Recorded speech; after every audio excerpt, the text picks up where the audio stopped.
This is the National Weather Service office in Wilmington, Ohio. The preceding signal was a test of the weather radio station KJY 68 Chillicothe, Ohio, public warning system. During potentially dangerous weather situations, specially built receivers can be automatically activated by the signal to warn of the impending hazard. Tests of this signal and receivers for performance are normally conducted by the National Weather Service between 11 a.m. and noon each Wednesday.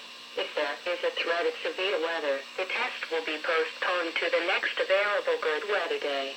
Reception of this broadcast, and especially the warning alarm tone, will vary at any given location. This variability, normally more noticeable at greater distances from the transmitter, can occur even though you are using a good quality receiver in good working order. The warning alarm tone will be activated for hazardous watches and warnings for the following counties: Fairfield, Fayette, Hocking, Jackson, Pickaway, Pike, Ross, and Benton. This concludes the weekly test of weather radio station KJY 68 Chillicothe, Ohio.